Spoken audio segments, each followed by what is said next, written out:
Kingmatic.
Conservative point of view to black issues. His mission, to provide a forum for honest discussions about social issues without the liberal lapdogs shutting down the discussion. Broadcasting from the American Truth Project studios in beautiful Brooklyn Park, Minnesota. This is Conservative Nation with your host, Jermaine Buxio. Hello, ladies and gentlemen. Welcome back to another edition of Conservative Nation with me, your gracious host, Jermaine Buxio. How's everybody doing on this beautiful Monday evening? The last day of the month here in February. Last day of Black History Month. Let me tell you, black folks are crying across this nation, let me tell you. They really are. How's everybody doing? How's everybody doing? We got a lot of action tonight. We got a lot of news to talk about. I wasn't on yesterday. I believe I made an announcement for the people who didn't get the announcement. I wasn't on yesterday. My mother went back to Africa, Ghana, West Africa. And I wanted to spend the last few hours I had with her. So I took some time off to make sure that I send her off properly. So just to inform folks, I know there was some people who were hitting up our page wondering where the show was. So that is the excuse. Whether you take it or not, that's what it is. So I did miss everyone though. Absolutely. We got a banging show tonight. Yeah, so it's gonna be really good. So make sure you guys do us a favor. Hit that like button. Make sure you share. We definitely gonna get it in. We are. You see what the world is coming to right now? It's almost as if, ladies and gentlemen, and I wrote this post on my page, my Facebook page. Luckily, I still have one. It's kind of crazy. Well, I wrote a post speaking about how weird I thought it was that all I'm getting from social media is propaganda propping up corrupt Ukraine. I just can't get around it. I just can't. Just can't get around it. So much so that there's so much fake stories out there. Fake war stories. People don't even take the time to look at what's going on. And then you got national news outlets pushing out fake stories. It's crazy to me. It is. And what I said in that post was that, I thought it was quite weird that all we're seeing is this Ukraine propaganda. We see how many, quote unquote, tanks the Ukrainians took out, how many soldiers Ukraine's captured, right? All sorts of Ukraine stuff, what the Ukraine folks are doing. I can't get a lick of any info on what the heck the Russians are doing. Now, I'm not sitting here picking any sides, but gosh darn it, I know there's more than one side to a war.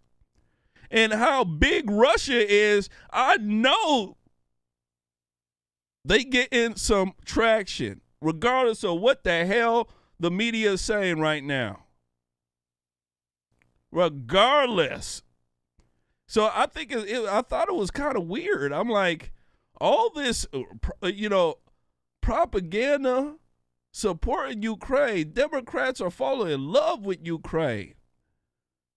President Zelensky apparently got a harem of women now.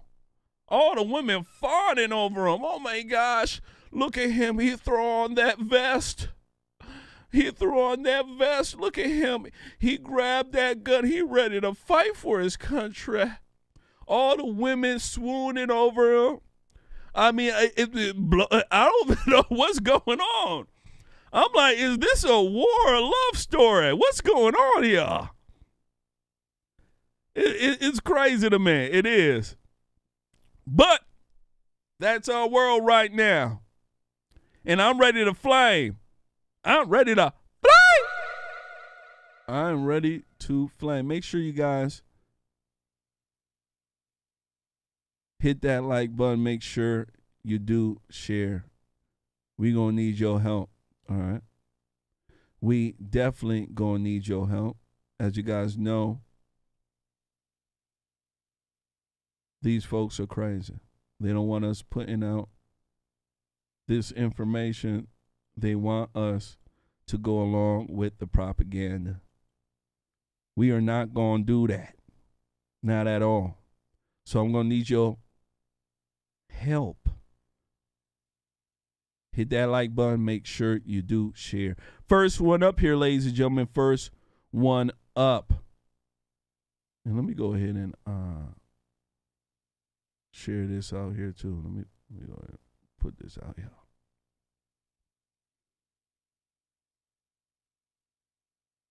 Bow. Yeah, I got a cross post. I forgot the cross post. There we go. We should be cross posting now. Perfect. First one up. I want to go ahead here, ladies and gentlemen, and speak about Trayvon Martin.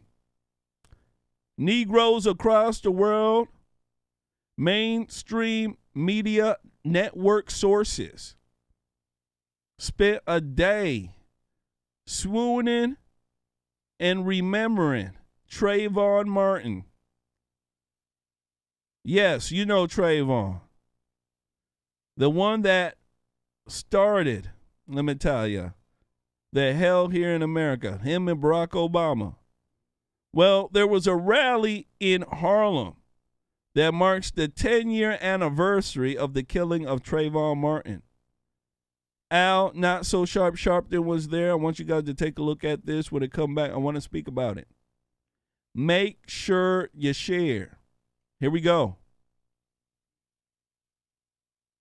A ceremony in Harlem today to honor the life of Trayvon Martin on the 10th anniversary of his death.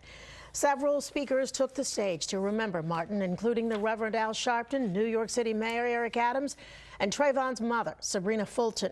Sharpton said although his life was taken too early, Trayvon's death has served as the catalyst for the Black Lives Matter movement that has grown over the past decade.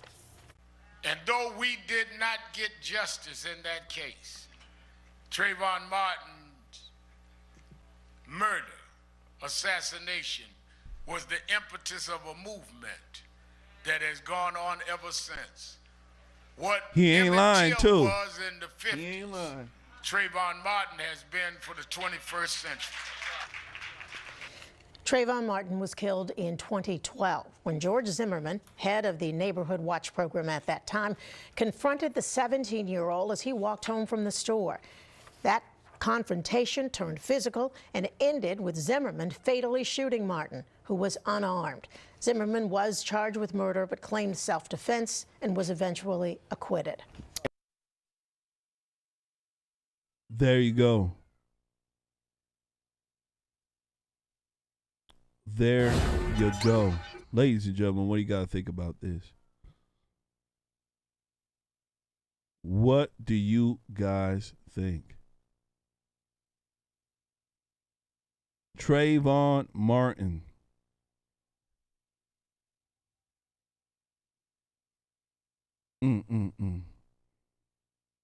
The start, let me tell you, of something that has brought division in this nation. People are asking about Facebook. I have no idea what's going on with Facebook. Have no idea. But please do share.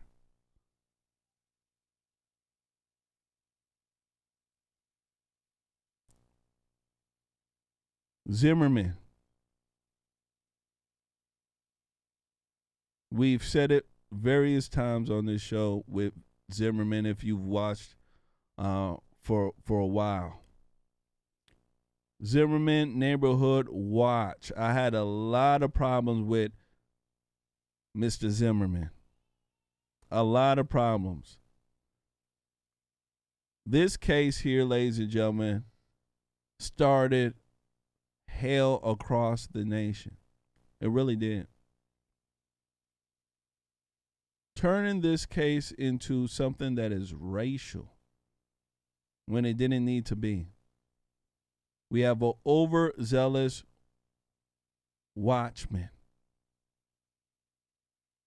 Overzealous. And instead of people to tell the truth about the situation, you know what they did? They used this to divide a nation. Barack Obama, you remember what he said, right? If I had a son,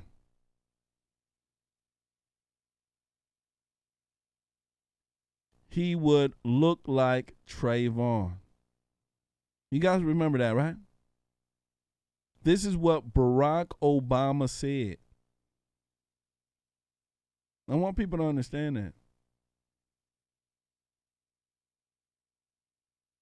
And ever since he said this, we've had problems in this nation.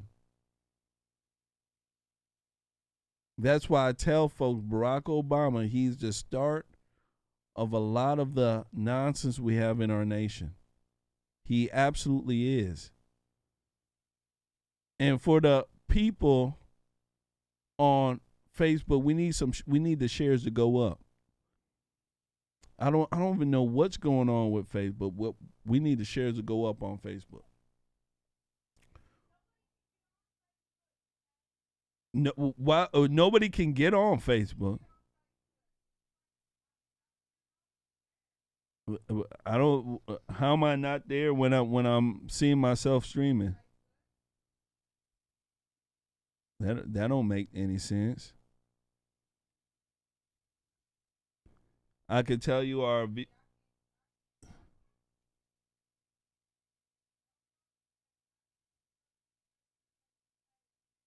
Okay, let me go ahead and. Okay, let me go ahead and send you a link then. It's kind of weird. We need some shares though.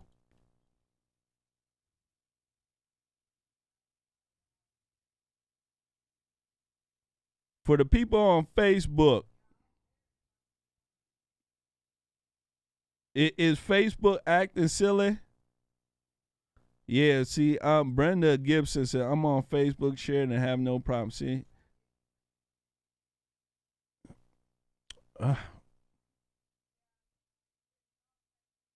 All right, well, it's crazy. I have no idea. I have no idea what's going on, but there's people are watching. I have no idea.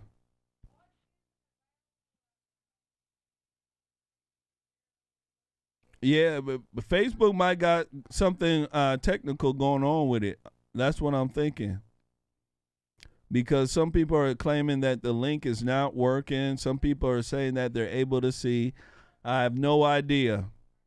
But one thing I do know, Facebook, it may look like they got some technical issues. Moving forward, make sure you guys hit that like button. Make sure you share. We still gonna move forward. Still gonna move forward. Next one up. I want to speak to you guys about a video that has gone viral. It was placed on TikTok. TikTok seemed to be a new video venue for a lot of nonsense nowadays. You know, a lot of people like to, put their stuff on TikTok. And I want you guys to take a look at this. This has really, really set a lot of people off. There's some guys in jail, all right? And they turned a staircase into a hibachi grill. They're over there cooking, look like some food on the grill there. One guy has a Rolex watch on, they play music and having fun. I want you guys to take a look at this. When it come back, I want to speak about it. We've played several clips, of things of this nature where you see guys in jail, they got 60-inch screen TVs. These people are cooking steaks, gosh darn it. All is missing is some liquor and some women. I mean, it's crazy to me how these jails have really turned into the Holiday Inn. Take a look. I got that butter up there, y'all need some. Yeah. I grabbed that butter out the window. We doing what we doing and we have what we have. That's what we having, you see what I'm saying? We have what we having. Put you down, clown. It's not been on. It just look like that. Yeah. Let me play it again. I got that butter up there, y'all need some. Yeah. I grabbed that butter out the window. We doing what we doing and we have what we have. That's what we having, you see what I'm saying? We have what we having. Put you down, clown.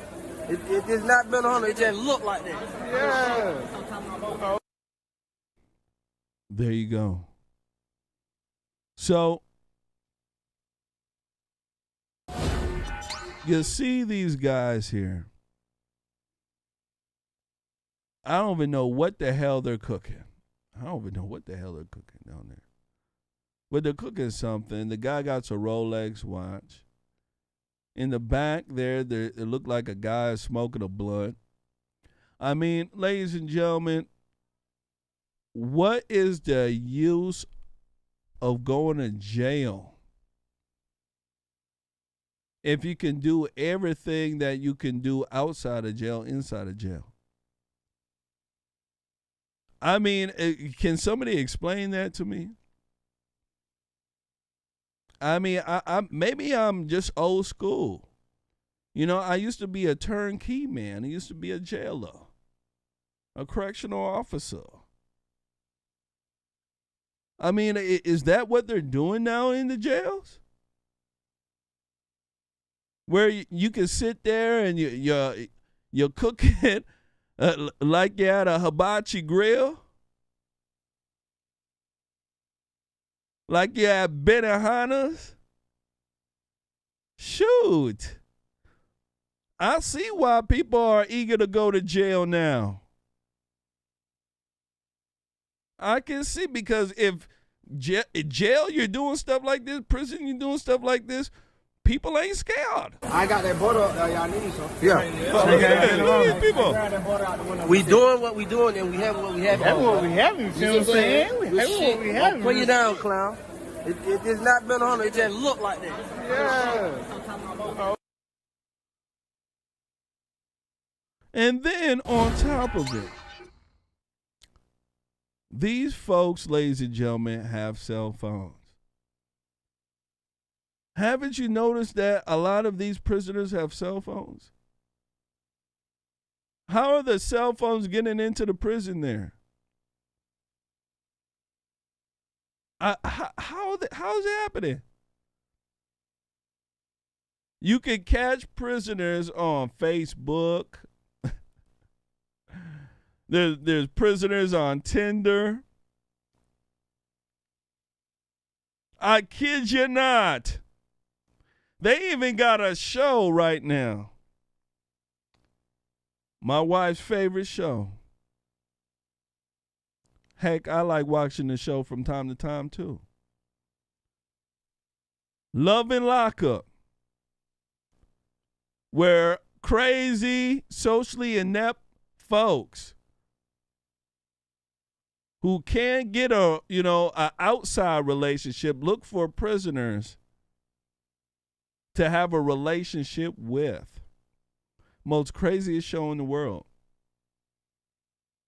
And it ends just like, you would imagine. The prisoners taking advantage of the people on the outside, taking their money and their wealth, and, skating off with a person they used to have a relationship with. It always happens like that.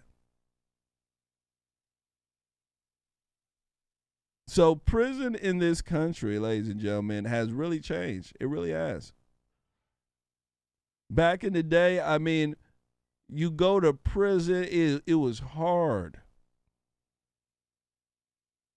You wouldn't be sitting there lounging and, smiling and laughing. In other countries, they don't have this. You try going to prison in Russia, in Mother Russia, you'll see. Try to go to prison in Serbia, in Thailand. Try going to prison in Africa, Ghana, West Africa. Ghana, West Africa, you go to prison there. By the time you get out, you're damn near dead. They give you one little cup of rice to eat a day. I want people to understand that. While we're sitting here worrying about prisoner rights, wondering if they got their medicine, wondering how comfortable they're in the cell, let me tell you.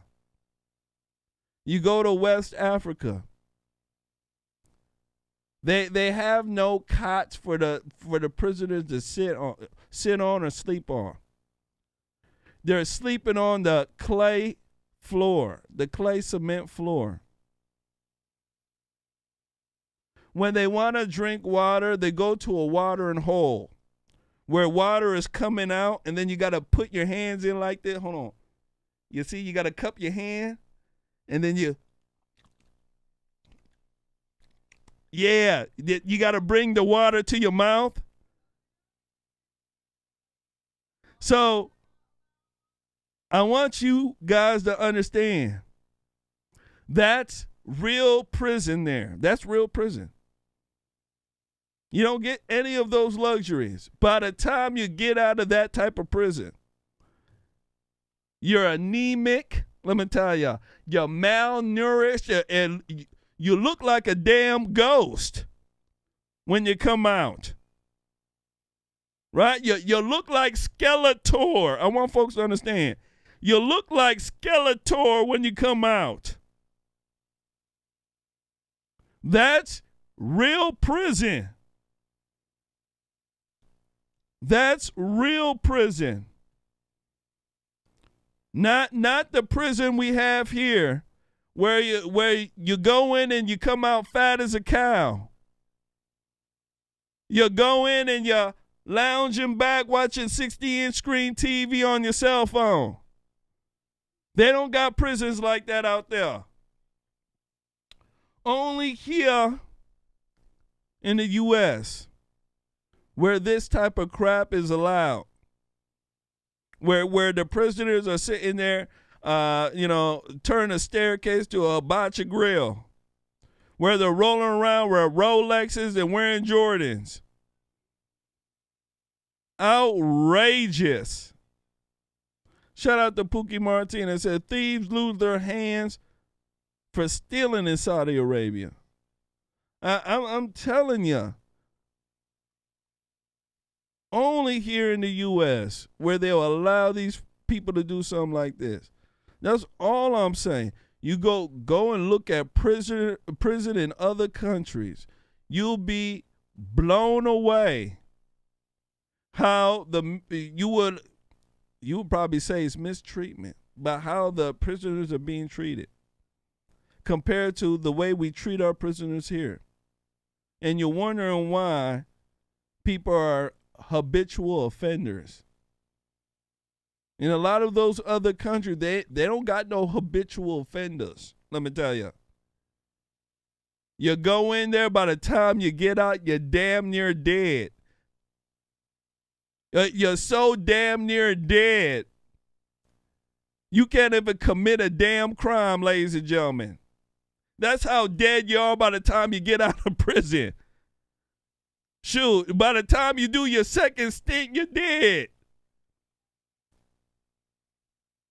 So I want folks to understand that's what it comes down to. That's what it comes down to. Let's go ahead and move forward. Make sure you guys do me a favor. Hit that like button. Make sure you do share. I want to go ahead and give a shout out to somebody who just donated here. I want to go ahead and give a shout out to Melinda Peace. Melinda Peace donated, took our $10 challenge. Shout out.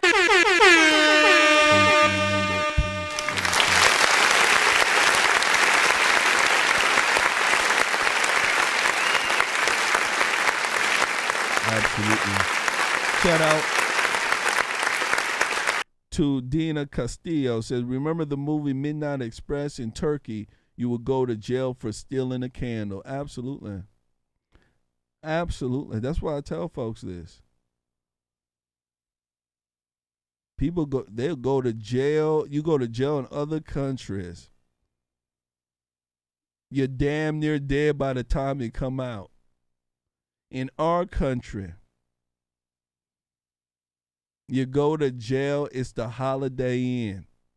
And then people want to know why there's so many habitual offenders in our country.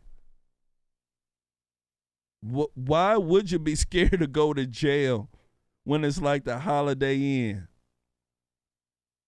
I mean, why would you wouldn't? Somebody tell you going to jail, damn, you about to give me a vacation? I want folks to, that's the way some criminals think about jail. They're like, copper, you trying to give me a vacation. Don't you do that. Don't you give me a nice vacation. That's exactly what they're doing. Moving forward. I want to go ahead here, ladies and gentlemen, and speak about Mitch McConnell. Mitch McConnell got on the Senate floor today to speak about abortion. Mitch McConnell is claiming that the Senate Democrats have a bill out there that they want to go further than the chairman of Xi or Kim Jong-un when it comes to abortion. Mitch McConnell says that the Democrats want no limits on abortion. That's their new pitch. They don't want any limits on abortion. Abortion should be free and clear. I want to go ahead and run this. When it come back, I want to speak about it. Because I believe, in a sense, that we have been using the wrong argument with abortion, and I've been saying this for a very long time. We can win this argument by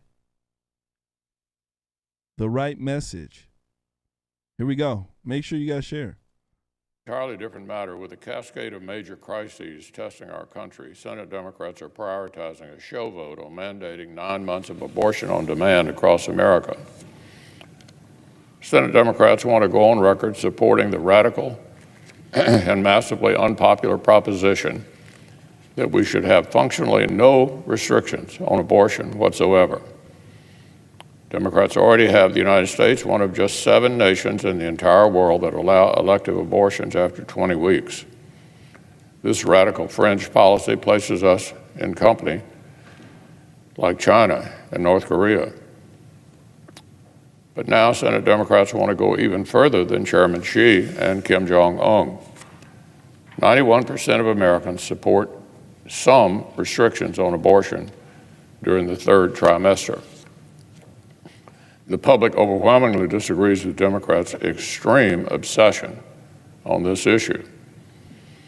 But yet again, our colleagues wish to demonstrate that the radical left fringe runs today's Democratic Party. As the world prays for Ukraine and debates consequences for Putin, as American families contend with violent crime, open borders, and runaway inflation, Washington Democrats want to spend their time arguing for unlimited abortion on demand. So I want to thank the majority leader for making it so clear where his party's priorities lie. Bow. So there you go. So while we got a whole bunch of stuff that is going on, remember I told you Ukraine's a distraction. I keep saying this, right? So while you look on the news and all you're hearing is Ukraine, Ukraine, Ukraine, you go on YouTube, you go on all these news outlets, all you're seeing is Ukraine stuff. They're not even the local news don't even want to report anything local. All they're talking about is Ukraine. This is a distraction. While people are focused on Ukraine, the Democrats are like this. Woo! Time to get evil. While people's eyes are on Ukraine, the Democrats are trying to push an abortion bill. They want no limits on abortion, unlimited abortions. No restrictions. I want folks to understand this. That's exactly what they're doing. With everything that is going on in this country, ladies and gentlemen, this is what Democrats are focused on. And guess what, ladies and gentlemen? They're going to keep pushing it. Remember, I said this. Ukraine is a distraction. They want you to look at Ukraine. Democrats got a hard on for Ukraine right now. You should see the bulge in their pants when they speak about Ukraine. Let me tell you, huge bulge in their pants when they're speaking about Ukraine. When you're speaking about inflation, when you're speaking about crime, you speak about the border, you speak about anything else, let me tell you, that bulge is gone. But when you speak about Ukraine, boy, that bulge is big, ain't it? It is. Because these folks, ladies and gentlemen, are pushing a distraction. One of the things that I say about this here is that the Republicans have to start speaking about how a lot of these women are throwing away their parental responsibility. This is not being spoken about. When we speak about abortion, we get caught in the angle of morality. We get caught in the angle of religion. A lot of people out there, right? And, you know, it should be like that in a sense, right? We should use our moral compass. We should use, you know, religious, you know, in a sense, excuse to not have abortion. We should be able to use that. But the rest of the world right now is secular. The rest of the world doesn't have these Christian morals anymore. I want people to understand that. So to deal with these people in this type of world, you have to use reasoning that will make them use their brain. And that reasoning would be the women are throwing away their parental responsibilities.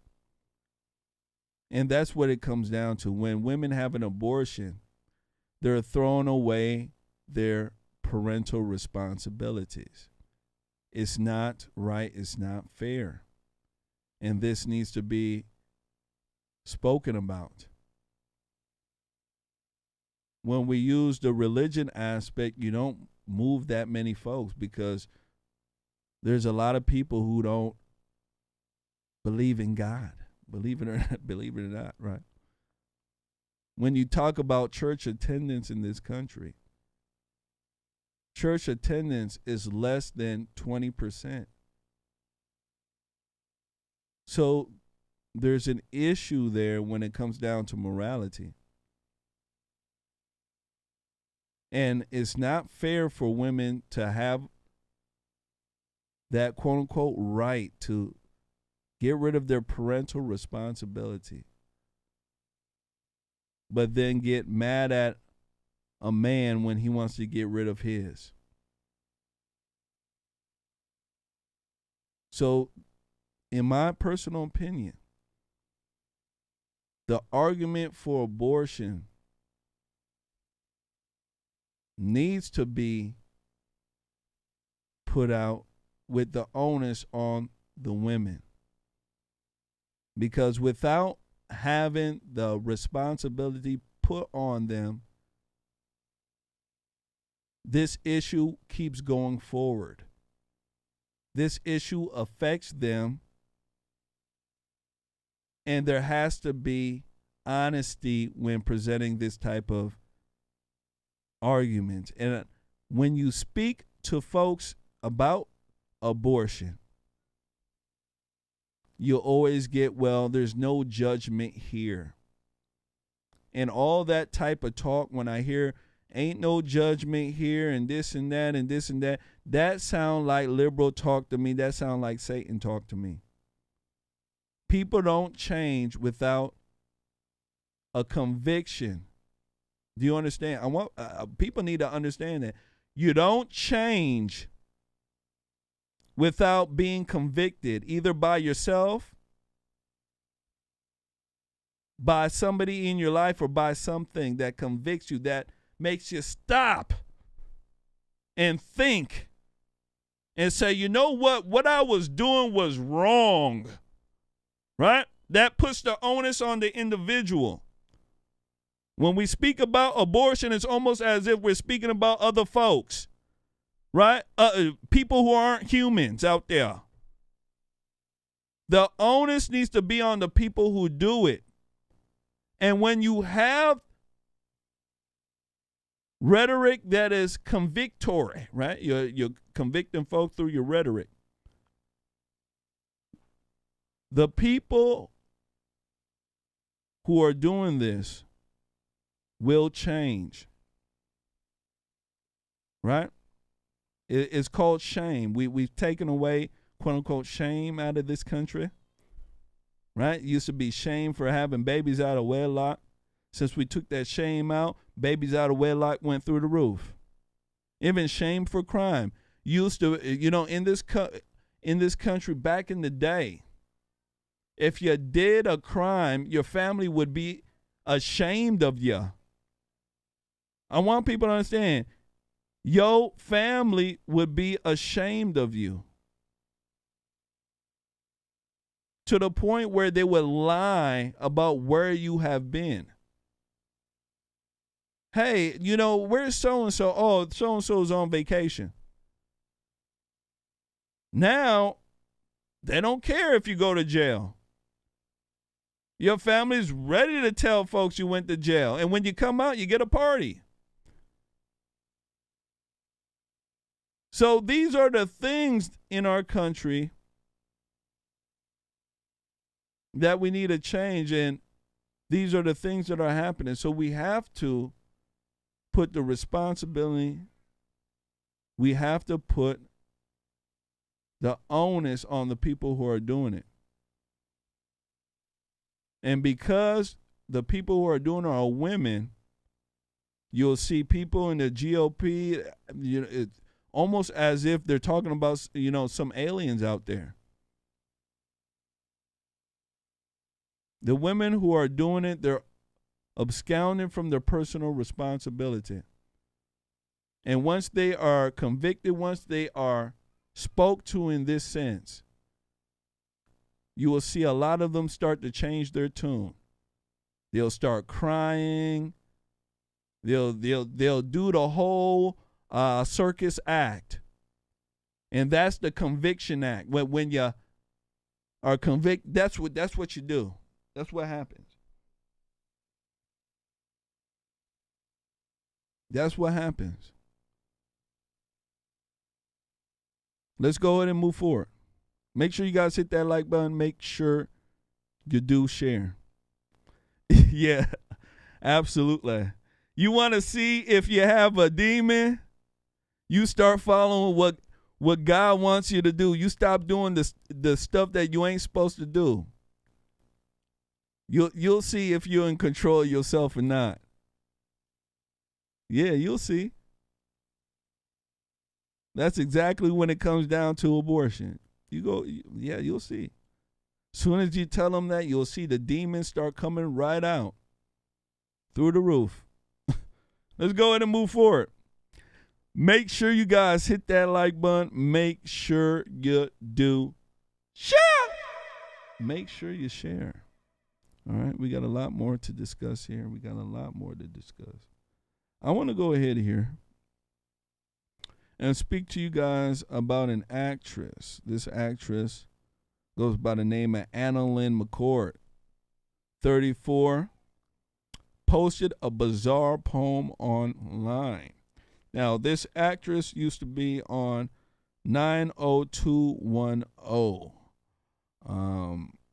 It was a show, basically, I think it's a show that shows people in Beverly Hills, California. She used to be on that show. Well, she did what most liberals do to help, folks, which is nothing. A whole lot of nothing. I thought that, once the world goes to war, once, people have a mutual enemy, all this woke crap would go away. I thought so, but I am taken back. It's not going away. And liberals keep proving how dumb they are. I want you guys to take a look at this here. When it comes back, I want to speak about it. I'm just going to play a little bit. This actress has a poem for Putin. Believes that if she was his mother, none of this would happen. Man, I'm telling you, crazy. Dear President Vladimir Putin, I'm so sorry that I was not your mother.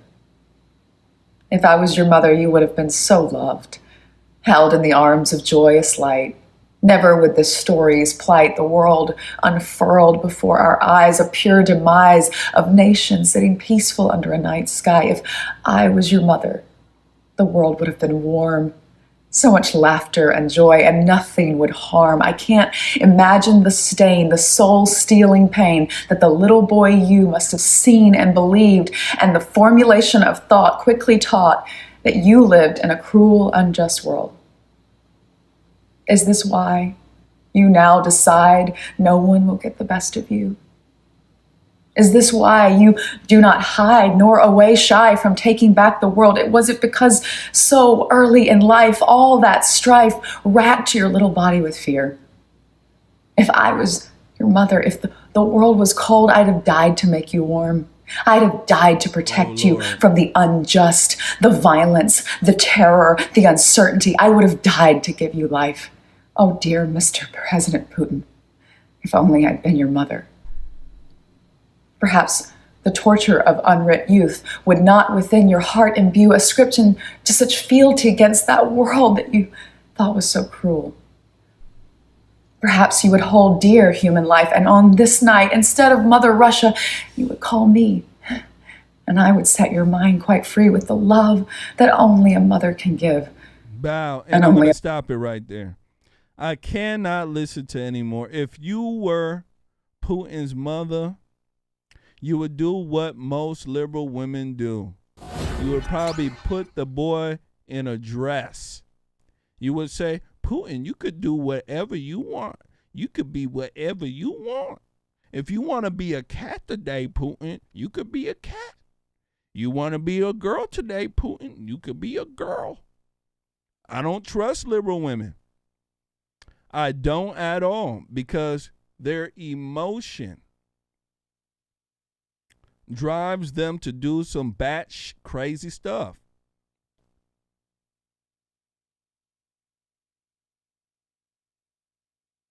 It really does. My wife says I don't trust most women. You right.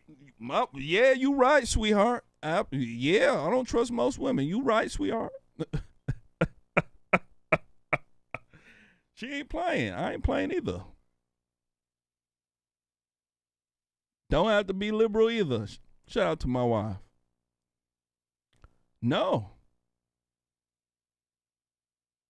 She believes that her parenting, I want folks to understand this. Her parenting is that strong that she could somehow save the world. She believes in her parenting that much. Yeah. Isn't that crazy? She believes in her parenting that much that she believes she could save the world. You know, one dip in her coochie, gosh darn it, it's a utopia. This is how dumb liberals are. This is how dumb they are. You can't make this stuff up.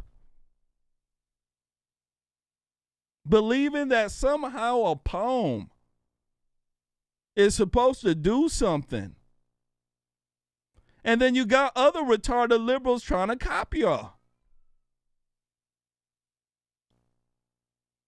I'm telling you, these people are retarded. This is the type of stuff we got going on. And then some other dumb stuff that is going on here. Propaganda through the roof. Now, I've been saying for a while, for the last 2 days, that propaganda in our country is at an all-time high. The Luciferians are pushing propaganda so high, let me tell you. All we are getting is Ukraine propaganda, to the point where they're pushing fake-ass stories. People are pushing fake stories. And they don't know it's fake either. They don't know. That's how much the Russia propaganda is. I mean, the Ukraine propaganda. When you look at what's going on in this nation, they are getting rid of all Russian vodka from the shelves. They're getting rid of Russia this and Russian that, and anything that's imported out is Russian this and Russian that. I'm wondering, will all these people who got their nuts perked up for Russia, for Ukraine, I'm wondering if they're going to do the same thing for China. Will you get rid of all China crap? As a matter of fact, China is worse than Russia.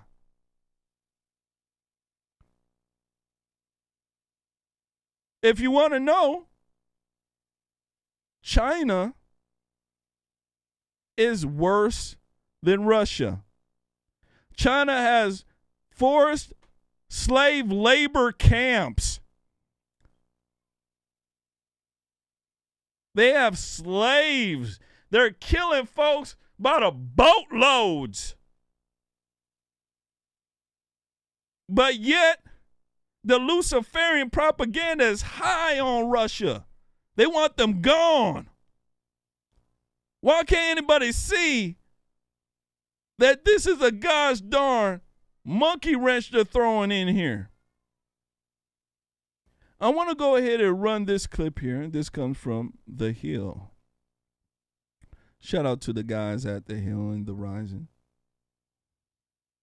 They're speaking about Russian, excuse me, let me bring that back. They're speaking about Ukrainian propaganda.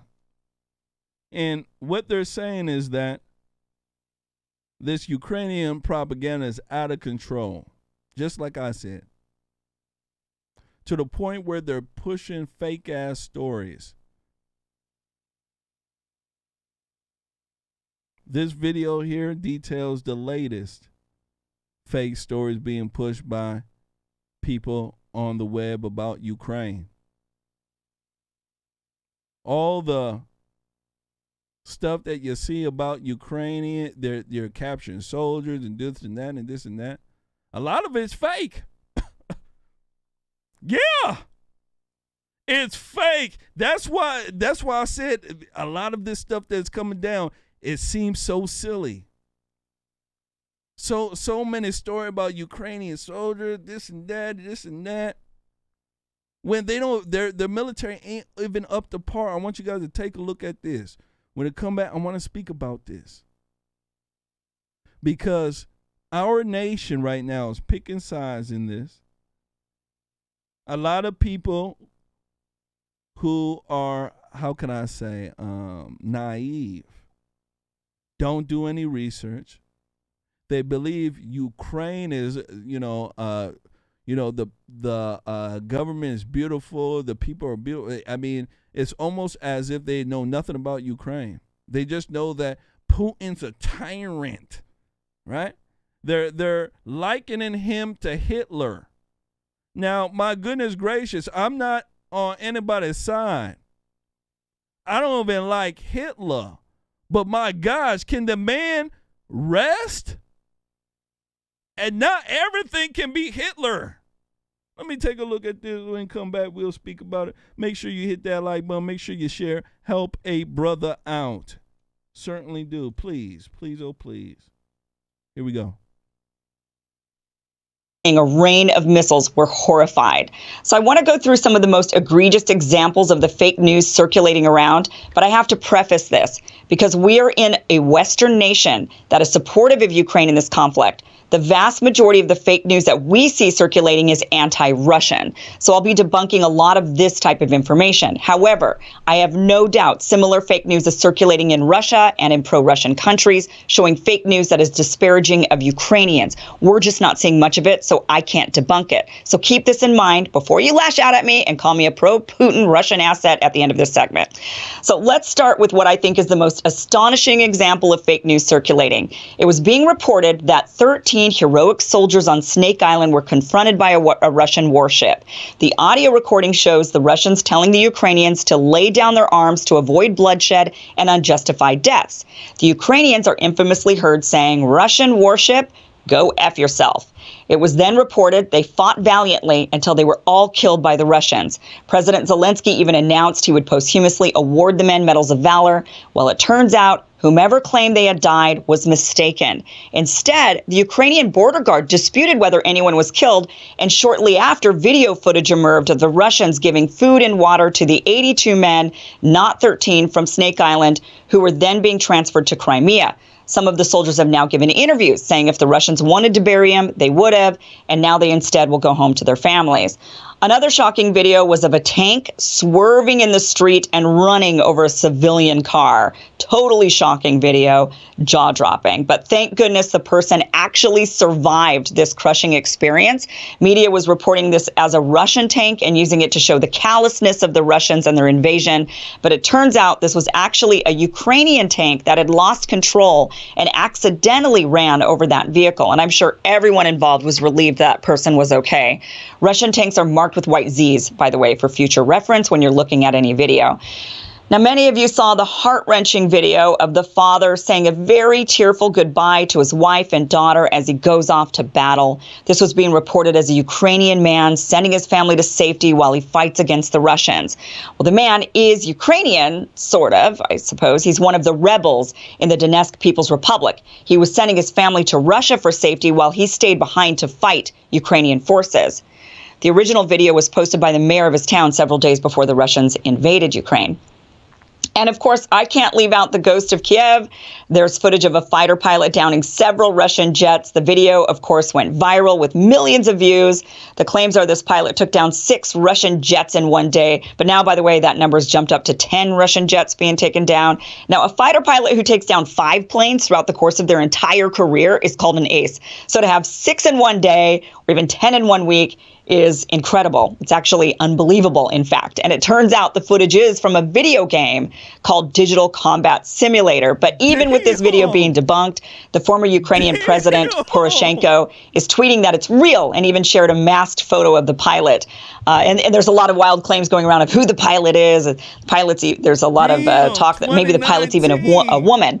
And of course, it turns out that that photo there is actually an old photo that's recirculated. So it's still unlikely the ghost of Kiev is real. But a lot of people fell for it, and you can't blame them for wanting to boost up morale, I suppose. Now, the list of this fake news or fake videos and images just is endless on social media. Totally endless. I could not possibly list all of them. But one thing I do want to mention is that, the reason why this is so dangerous to have all it right here. Kim Iverson, you done pissed off a lot of folks. You done pissed off a lot of folks. Ladies and gentlemen.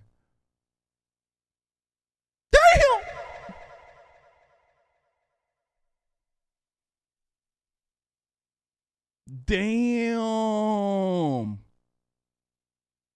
You mean to tell me all them TikTok videos, people pass it out, 95% probably fake as hell. I knew it. I knew it, ladies and gentlemen. Fake as hell. I knew it. That's why I'm like, man, all this propaganda going on.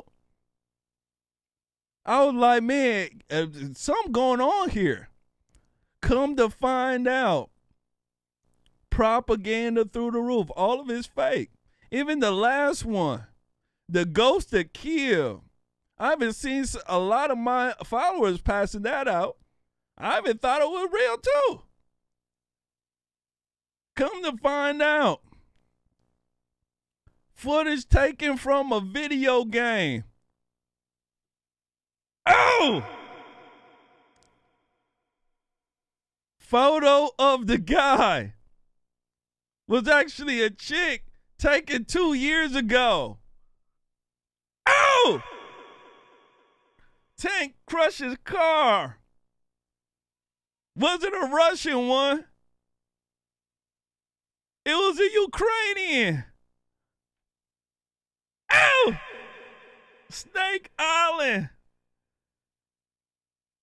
Bunch of fraud. Ladies and gentlemen, you don't know what the hell to believe. You really don't. You don't know what the hell to believe. And let me go ahead and show you something else. Let me show you something else. Because some of y'all don't even know about this. Y'all don't know about this right here.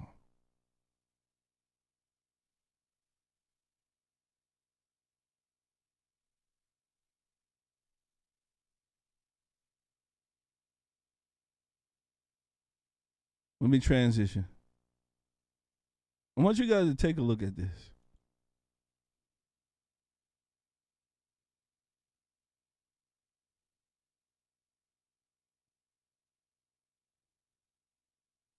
This woman here, Miss Ukraine,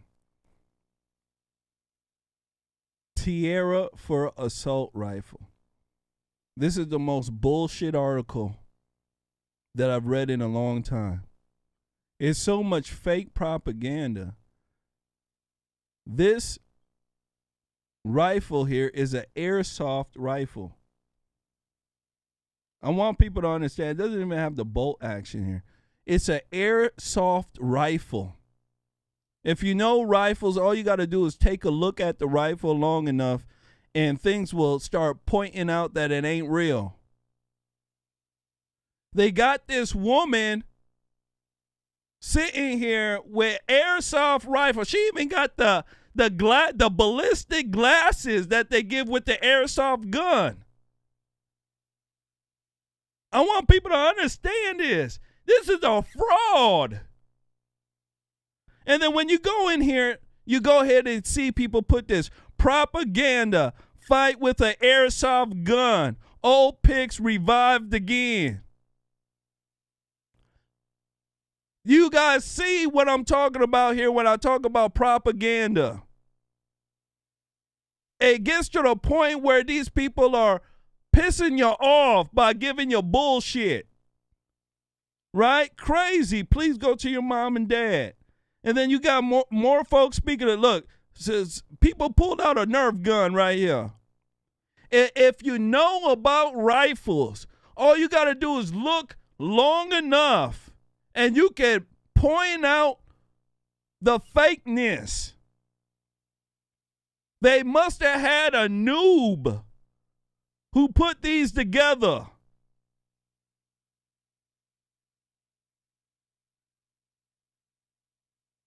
I want folks to understand it. And let me go ahead and let me see if they took it down. Somebody told me they took it down.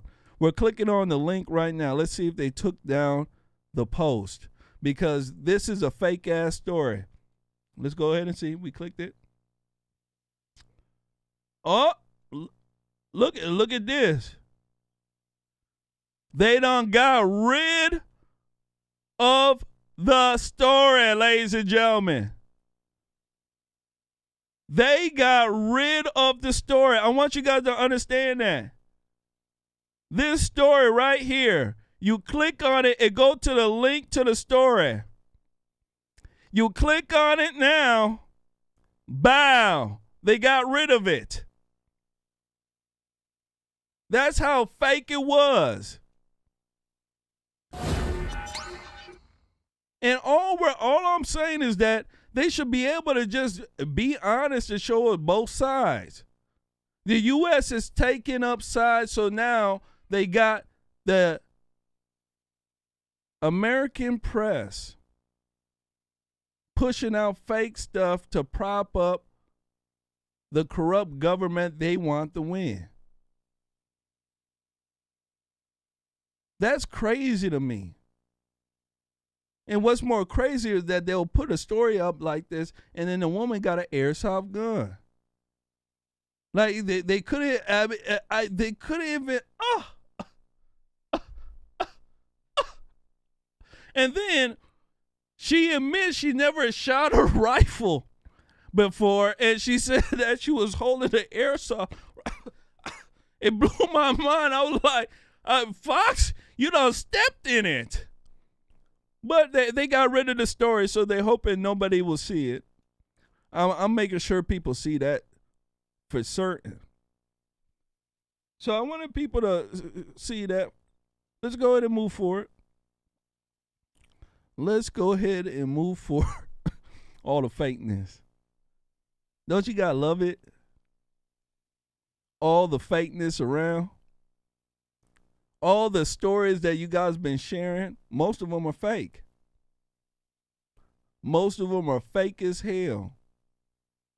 And when it comes down even to the ground troops, I'm even hearing different things. I'm hearing the war is going totally different. People want to call Putin a monster and crazy and everything else.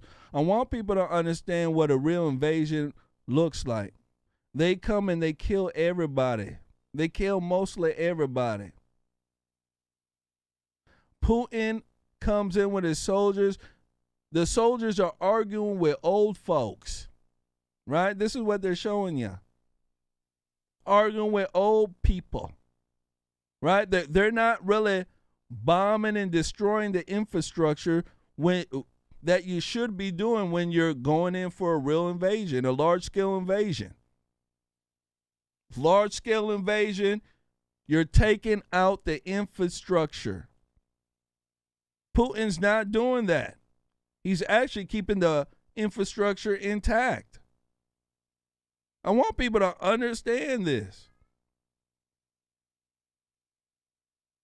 So the way they're even presenting this war is not even being presented in the right light. Not at all. I want to go ahead and show you guys this here. Russia is hit with new sanctions. The Kremlin demands negotiations with Ukraine. Take a look at this. Make sure you guys share. Now from the battlefield to the banks, President Biden and U.S. allies now imposing the most potentially crippling economic sanctions, going after the central bank reserves that underpin the Russian economy and severing some Russian banks from the vital international financial system. Our senior investigative reporter, Aaron Katursky, is in Ukraine. Senior Washington reporter Devin Dwyer is here with us in D.C. And retired General Robert Abrams, former commander of U.S. forces in Korea, also joining us. Aaron, let's start with you there in Kyiv. It's still under Ukrainian control for now, at least. Give us the latest.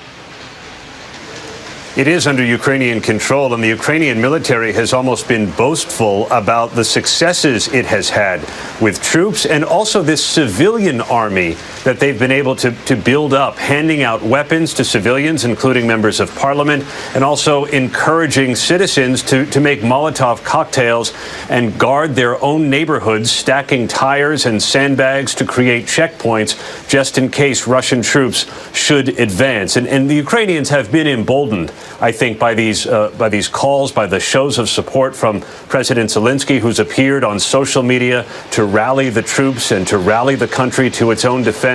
But no one is under any illusions. As Ian says, the Russians can still respond with overwhelming power.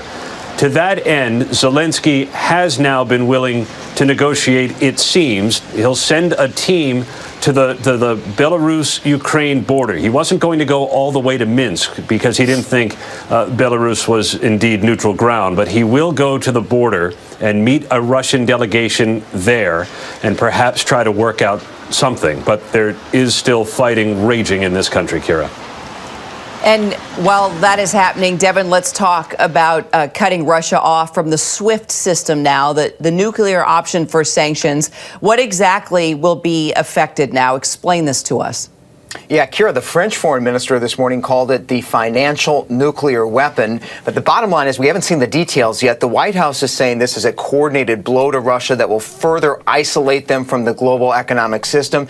It had been talked about as a major step. We know that this move will cut off Russia, some of Russian banks, not all Russian banks, from a key system which allows those banks to participate in international financial transactions. They communicate with each other.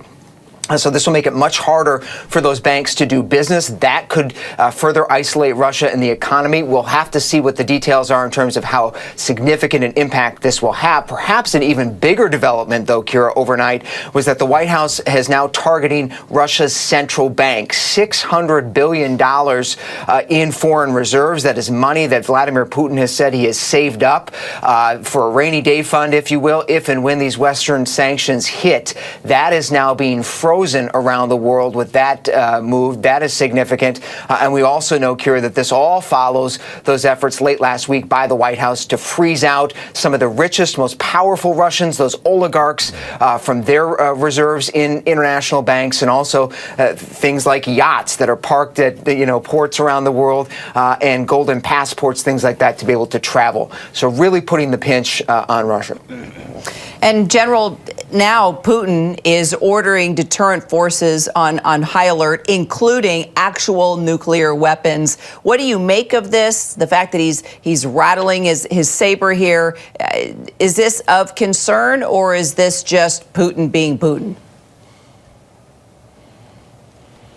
Well, Kira, I think it's a little bit of both. I think we need to go back to the presser after the Macron-Putin 6-hour marathon meeting, and that's where Putin really. Right here. So, you guys can see this here. Ukraine President Volodymyr Zelensky, he's going to go and have some talks, and him and some negotiators, with some Russian negotiators. Somebody was asking me my opinion on the war here. I believe that if Russia wanted to take over Ukraine, they could have a lot sooner. I believe that there's a lot more going on behind the scenes than we know about. Russia has not even put in their main army yet. I want people to understand.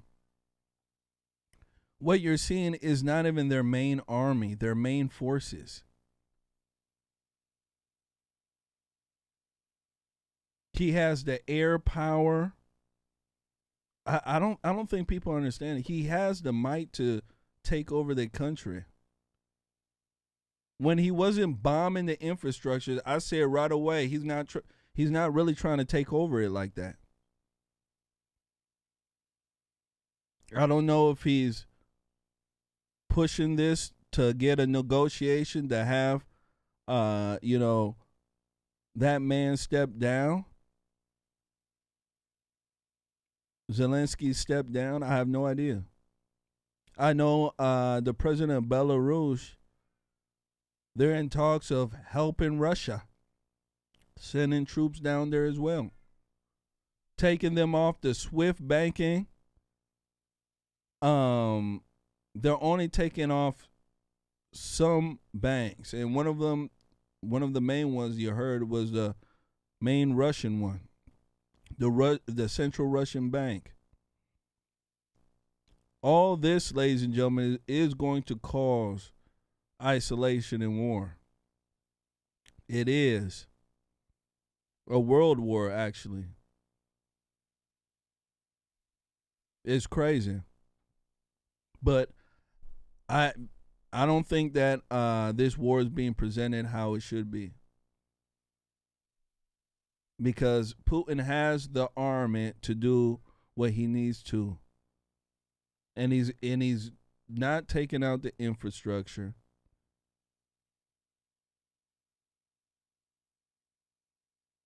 There's a lot of stuff that he's not doing that he should be doing. A lot.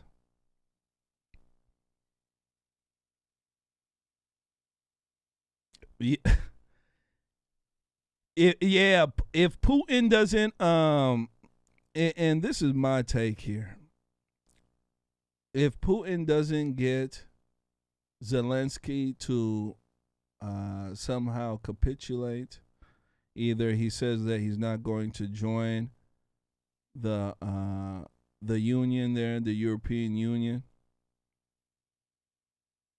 which doesn't look like he's not going to do it. Apparently, he has sent in a formal request to join the European Union. This just got put into me here. So that's off the table. Let me take that off the table. What he has to do to stay in power, Putin, he needs to get a capitulation, which it doesn't look like he's going to get. He has to secure Ukraine. That's where it comes down to. And I think a lot of these talks are just stalling techniques. He has to get Ukraine, or else he will not be the main man in Russia. The Kremlin will get rid of him.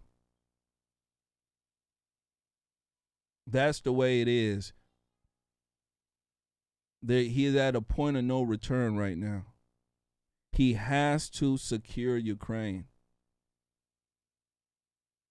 And then you got President Zelensky, Volodymyr Zelensky, running around saying that he's going to fight with his people and this and that. Give him more propaganda and morale to his people. He has to get Ukraine. That is the only way. He has to get Ukraine or kill Zelensky. Not even capture, kill him. That is the only way, or else he is gone. And that's what I foresee. And I know how politics go in those countries. He has to, or he's gone. This is his final hurrah here. There's anti-war protesters breaking out in Russia right now. Apparently, they claim only 3,000 protesters in the whole country. Now, I don't really believe that, but this is what they're saying here. I want you guys to take a look at this. Make sure you guys share.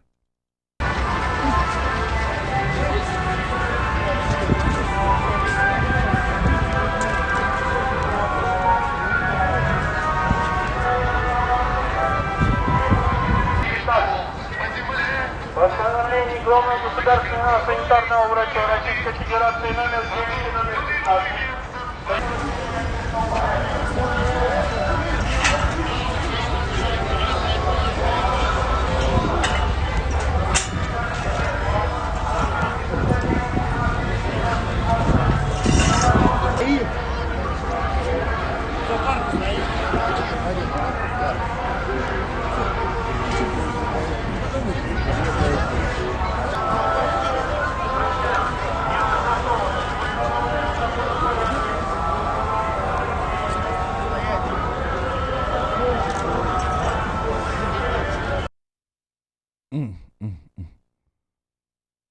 Shout out to John. And John Lane says Putin is the Kremlin. You are correct. Putin the man. He's above the Stasi is. He's above everybody. Even in the Cold War, a lot of people don't know this, but Putin was running a lot of the Cold War too. Before he got to being vice president and all sorts of other stuff. Putin was a man. Just go and read his life. It will amaze you, regardless of how bloody you think he is and all sorts of other propaganda you heard. You look at his life. For him to be in charge of almost 1 million soldiers at a very young age in the Cold War. I mean, man, You have to be a very, very special person to do something like that. To have that type of a mindset for you to be able to be at that high level. And I want folks to understand that. You just can't just be at that type of level like that. You have to be very, very smart. Even a genius, in a sense. And I'm not sitting here trying to toot his horn. I'm just being, I'm just being genuine and honest. That's what it comes down to. You can't say that about Biden, though. You just can't. Can't at all. So you see them, they're, locking these folks up. Russia has said that if they catch any, Ukraine traitors or Russian traitors in there, apparently it's 20 years in the clinker. That's what they're saying here. 20 years. Now, there's a big deal here with these sanctions. Excuse me. Biden has been attacking our own energy independence. All right. He has made us beggars to autocrats. That's what Biden has made us. We produce, I think we were number one leading oil and gas production producer in 2021. Number one. We have a lot of oil and gas in our country. Right now, instead of us being energy independent, we have to go and beg to OPEC, right? Iran, these other countries that don't really like us too much. I want people to understand how crazy that is.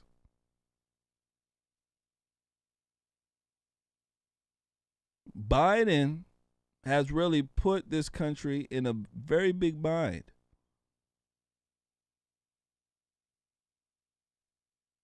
I want to go ahead and run this here. Charlie Hurt says that Biden is attacking U.S. energy. Take a look at this. Panel, let's go again. Charlie, I start with you as promised. Is energy enough to win elections? Oh, I think without a doubt, not only do people feel it personally at the gas pump, and then, of course, the degree to which it affects inflation. But I also think that in sort of the larger geopolitical sense, in all that we're discussing with Ukraine, it has an enormous effect. We talk about sanctions. President Biden put all of his eggs in the sanctions basket, and that didn't prevent Putin from invading Ukraine. This is not about sanctions. This is about gas prices. This is about energy independence. And when you have a situation where you have an American president who has done everything that President Biden has done to undercut our energy independence, you wind up with scenes from Mad Max, the movie, which is what we're seeing in Ukraine right now, where you have bad people who are emboldened and enriched because we have given up our own energy independence. So much so to the point you have Democrats writing letters urging OPEC to give us more gas. We have become gas beggars from some of the worst autocracies on the planet, which is, and if you believe that we should be the policemen of the world, and I don't, but if you believe that, then we have to be strong, but you can't do it and then weaken us. And last check with the Energy Department, we're still waiting to hear back in detail on this, but they're our third largest supplier, Russia, here in the United States, 595,000 barrels a day. Which is going directly to this effort. Oh, of course. Well, it's income for them while we're sanctioning them. Absolutely. Like we haven't stopped paying. There you go. So we're bringing in 595,000 barrels of oil a day.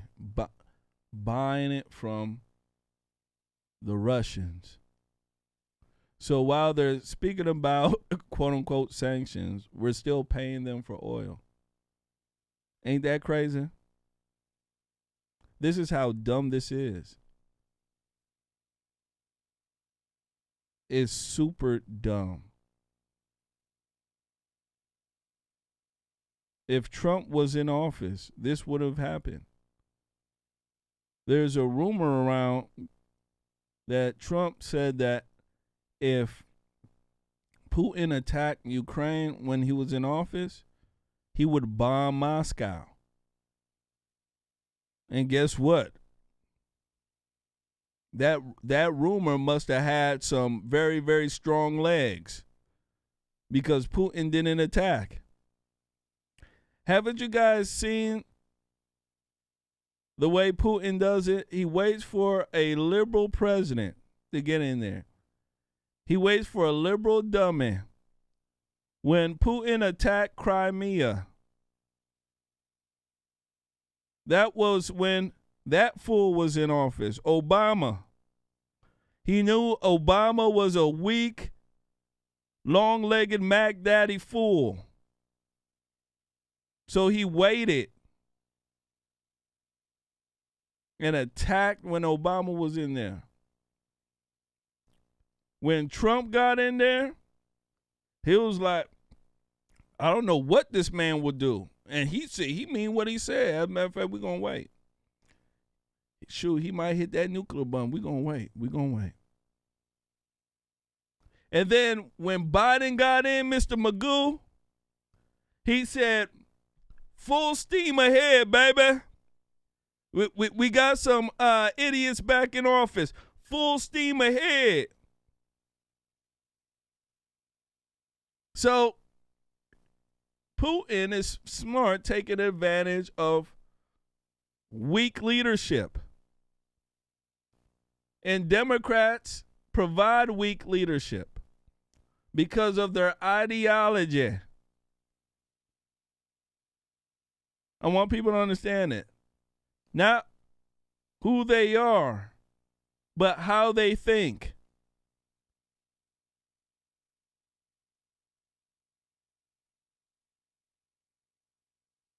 I want to go ahead and play you guys this clip here coming from Sky News.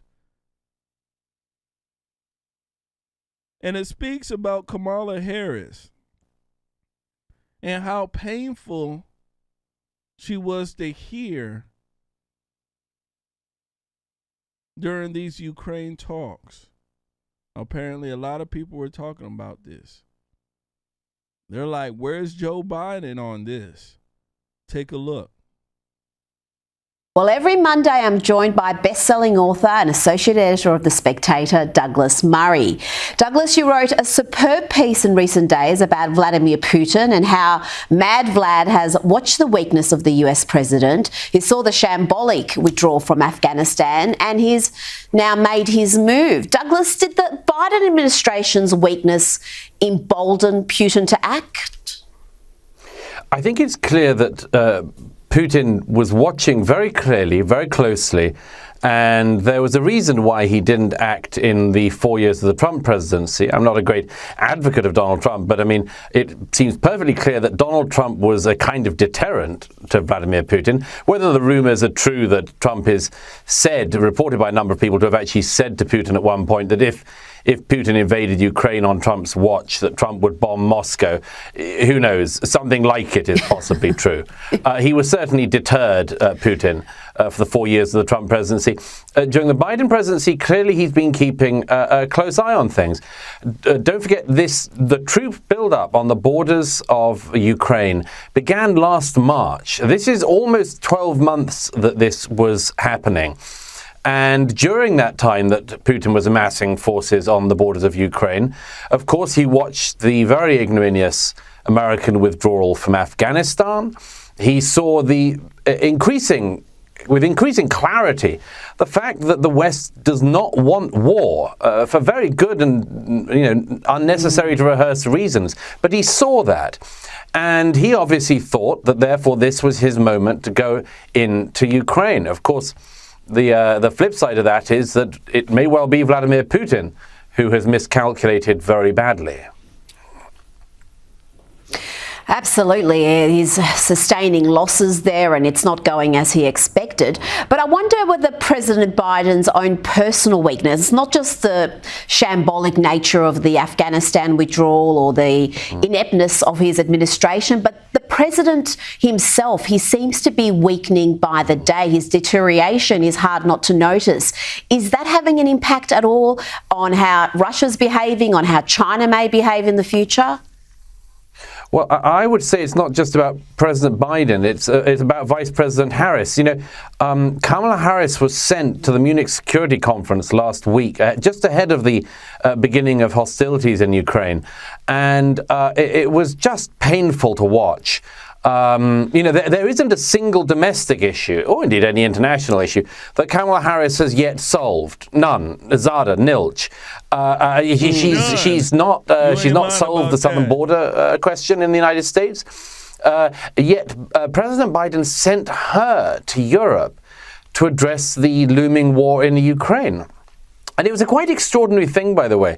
Kamala Harris said in front of her European colleagues, she said things like, "What we're facing here, guys, we've got to like take a second to realize this. We're looking at the possibility of war in Europe, guys. I mean, just think about that for a moment. I mean, it was way beneath something that should just be. I mean, it was beneath something that a school child would say in that situation." Damn!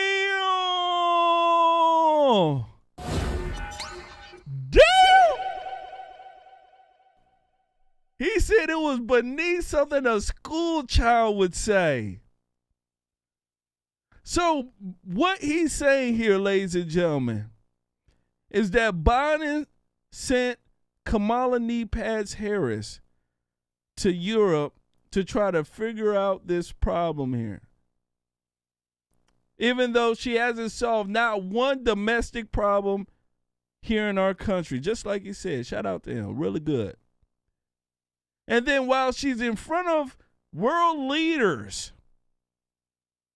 she doesn't even know how to speak. I mean, you guys, this could really lead to war. I mean, it's almost as if she's elementary at politics. This is how weak she is. This is what you get when you say, I just want to pick a black woman.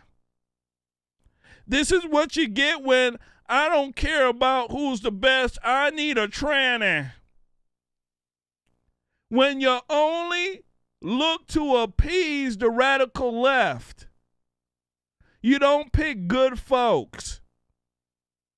This guy was just so embarrassed. He's like, I mean, it's something that like a schoolgirl would. I mean, when he's saying stuff like this, ladies and gentlemen, he's basically saying that she's a loser. She ain't up to par. This is what you get when you settle for participation trophies. This type of crap. Going for it. It was profoundly embarrassing that the world's superpower at that moment was speaking in these banal, meaningless cliches. Banal, meaningless cliches. Of course, sir, because she's a black woman. This is what happens when you put these type of folks in office.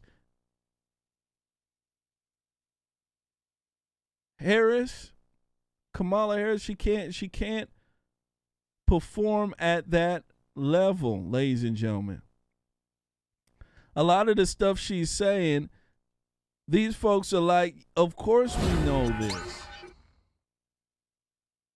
That's why these sanctions are not working, is because that's the way these people are thinking. These people, ladies and gentlemen, don't know how to run nothing. That's why we got to get out of emotion and start using common sense. I want to just, we need vote in a black woman. We need to vote in a Mexican. We need to vote in a dog or a cat. That type of thinking is dumb as hell. Because this is the type of stuff you get. You get people like Kamala Harris who don't know what the hell they're doing. Don't know how to speak on the world stage. Just an embarrassment. She hasn't solved not one domestic issue. She was supposed to go to the border to speak at the border. She was in Guatemala. She's in a different country speaking about trying to solve a border issue. This is how retarded they are. And I mean they're retarded in all sense of the word. So it gets to a point here, ladies and gentlemen, that you have to call a spade a spade. You get what I'm saying? You got to call a dog a dog. And you got to call an inept whore an inept whore. You just got to. Let's go ahead and move forward. Make sure you guys hit that like button. Make sure you share. Absolutely. Putin is becoming a new Trump. Anything that is going wrong, it must be Putin. Your light shut off. Oh, my gosh. That got to be Putin. Putin's coming. Right? Putin's the new boogeyman. He is. That's why anything that the left is pushing, I'm not for it at all. And now you see the left is trying to bully Republicans and conservatives to forming an alliance against Russia. They're trying to bully folks into say, hey, you better say Russia's bad. This is how our liberals are. You better say it. He's over there killing innocent people. This is the way folks speak. Innocent people. He's out there killing innocent people. Ukraine killing. People speak like they know the Ukrainian government ain't did nothing. Ukraine government ain't did nothing. Putin out here killing innocent folks. You better be against Putin. This is the way they talk. You like, holy smokes.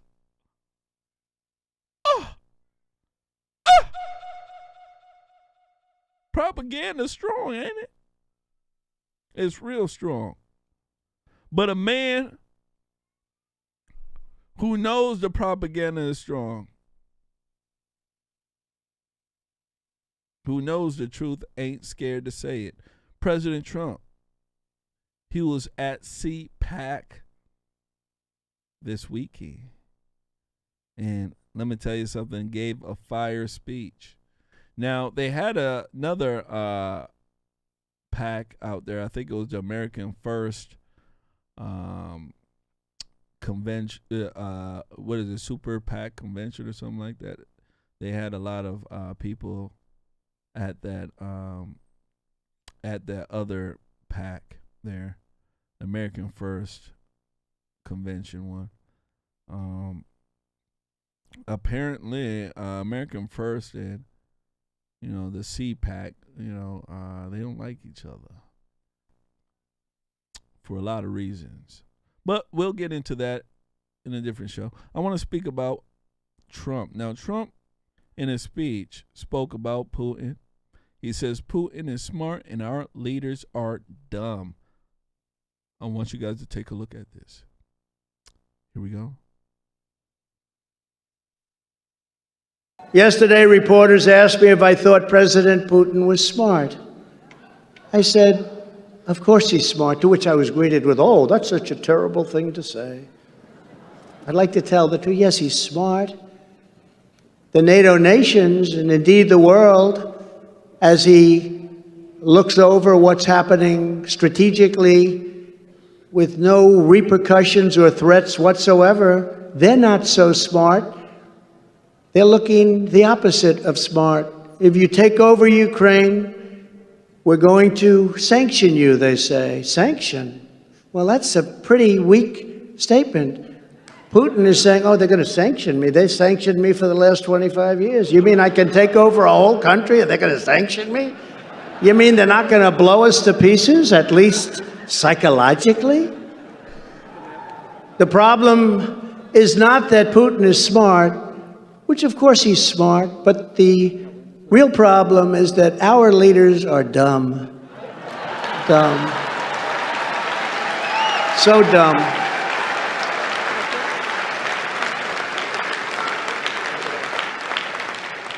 And they so far allowed him to get away with this travesty and assault on humanity. That's what it is. This is an assault on humanity. So sad. Oh.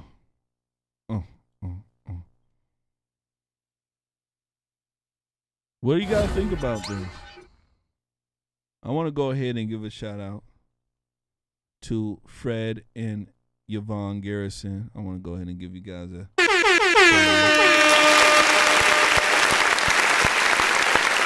cookout challenge.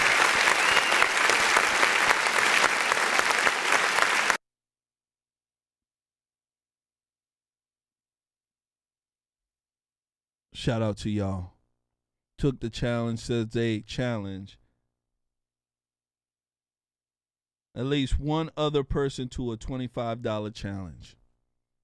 Shout out to Yvonne Garrison and Fred. They're watching on YouTube right now. Shout out to y'all. Make sure you guys hit that like button. Make sure you share. Now, Donald Trump is absolutely correct. He is. He is absolutely correct. Putin is a smart person. Now, why would you get mad at a person for saying that? You have to be smart to be the head of state, right? Except for, Mr. Magoo is a different story. I want people to understand that. Mr. Magoo, he a different story. But you have to have some sort of intelligence, high intelligence, to be the head of state. Putin, regardless of whatever you think about him, he is a smart man. The liberals have emotions like a woman. I want people to understand that. They absolutely do. You know, when women break up with a guy, and then somebody comes around them and says, hey, so-and-so looks pretty good today, right? And then the woman's like, hey, I can't believe you said that. No, he doesn't, right? The woman acts like, hey, I broke up with him. I don't like him anymore, so you must not like him anymore. That's the way a lot of women are. Don't believe me? Go ahead and ask women. Women will tell you. If they're around a friend and their friend breaks up with a guy, everybody in their crew got to hate that guy. If you don't, your friend got a problem. That's the way women are. Don't believe me? Ask women. Women will tell you. And if women don't follow that order, guess what? They become an enemy of that other woman. So if you're dating and somehow it don't work out with that guy, the female expects all of her friends and family not to speak to that guy anymore, not to give him any compliments or whatever. You can't even say the truth about it. That's the way liberals are. Hey, Putin's a bad man. We hate him. Hold on. We hate him. We hate him. I can't believe you would say he's smart. What's wrong with you? I can't believe you would even point out the truth, right? You can't even point out the truth or anything that is obvious because they're that much in their emotion.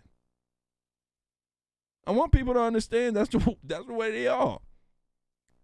That's why they can never see all the destruction they do. They have that mindset. And Trump is just merely pointing out the obvious. God's darn, he got to be smart. You know what I'm saying? He got to be the sharpest knife in the drawer. Because he's making moves that a person with logic would make. You already done sanction him. That's why I said all these sanctions you're talking, sanctions don't even work.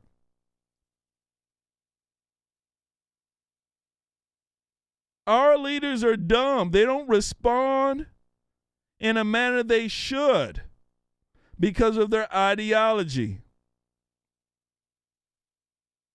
That's why they don't. Putin makes an aggressive move. You don't say, hey, we're going to give you a sanction. No, you respond militarily. That's how you do it in the real world. This notion that you can talk things out all the time, that's a notion of liberalism. In the real world, you cannot talk everything out all the time. The real world talking is fists, swords, and guns. That's how real governments, real men talk. And the one with the sharpest knife, the biggest gun, the most folks wins. That's how you get respect. Seems pretty barbaric, right?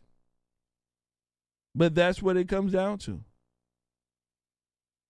You see all these women nowadays, since this Ukraine and Russia war started, I've been seeing memes. I've been seeing posts from women saying, well, if a war start, you know, I don't know about all this feminism. Women belong in the kitchen. Right? This is what they're saying. Women belong in the kitchen.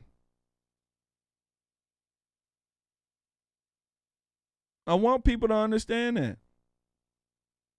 That's why I said all this feminism and first world stuff that the women are doing, all that is just fantasy.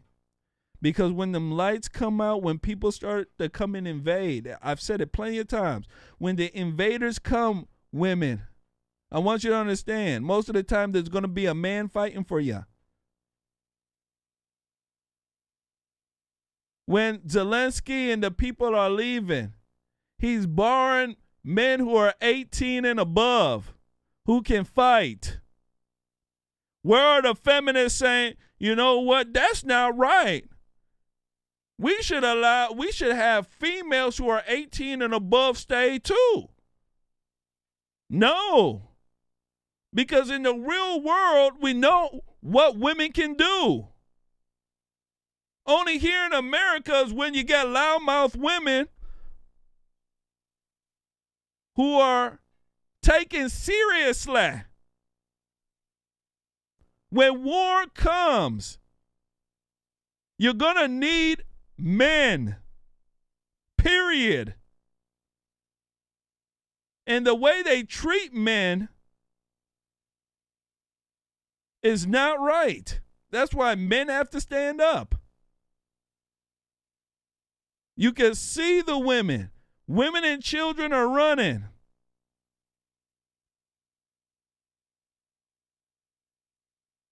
Now, there's some women who are staying back and fighting. That's fine and dandy. Majority ain't going to stand there and fight. Majority are going to leave. Men 18 and above are fighting. So I want people to understand our world is silly. When you have too much money and too much time on your hands, you start thinking about feminism and all sorts of dumb stuff. But in the real world, all that stuff goes out the window very quickly. Today, you can be thinking about You know, I got to pay a mortgage. I got to go to school. I got to go to work, this and that. 24 hours, your whole world can change to you fleeing to a different country. I want people to understand that. Just like the people who were in the Ukraine.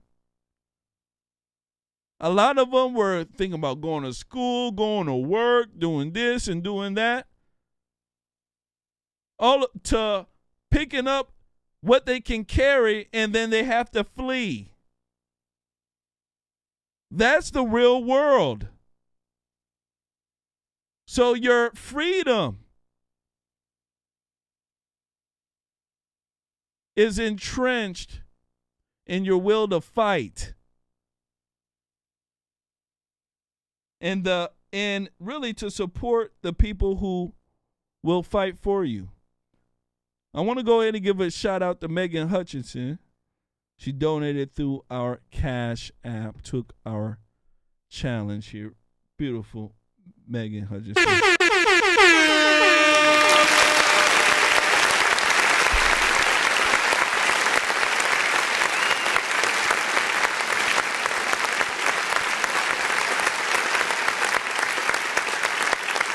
So that's what it comes down to.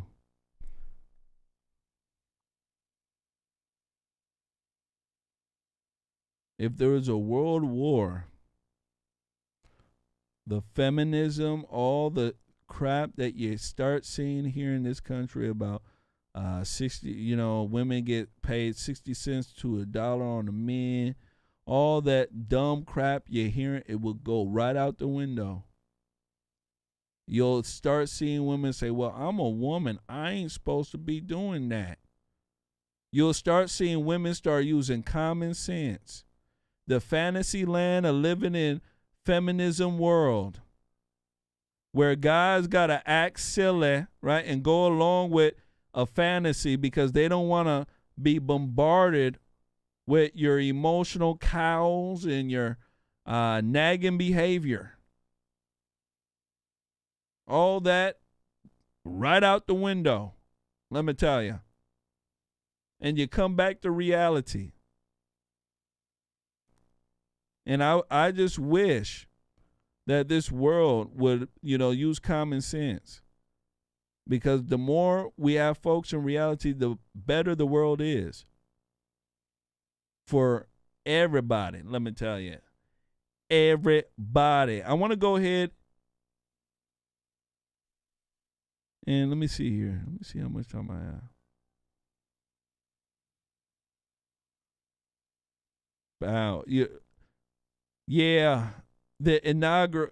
Yeah. It's stupid too. Let me tell you something.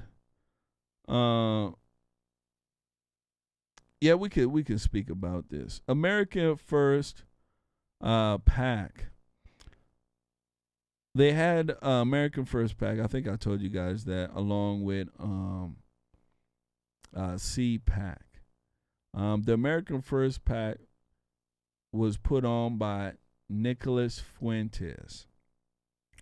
The FBI has named him a white supremacist, which is kind of crazy because he's not even white, but they've labeled him a white supremacist. His group had a convention where they had Marjorie Taylor Greene, Jesse Lee Peterson, David Harris Jr., and a whole bunch of other folks there. I heard that it was a grand old time. And they had a lieutenant governor who basically sent a recorded speech to the convention. And what happened was that this recorded speech got put out, and there's some folks who were very upset about it. I mean, steaming about this here. And I want to go ahead and just play a little bit of this. And when it come back, I want to speak to you guys about it. Because a lot of stuff that we try to do here, let me tell you something, is being looked at as being part of quote unquote white supremacy. All right, and it is not right and it's wrong. What they're trying to do is say that any type of America First movement is white supremacy.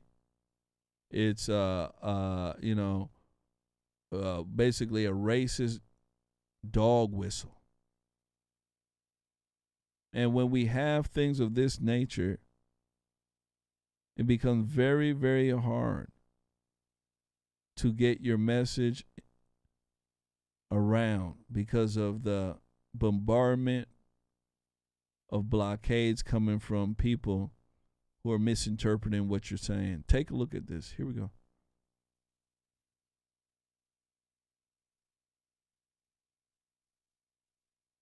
I'm Janice McGeehan.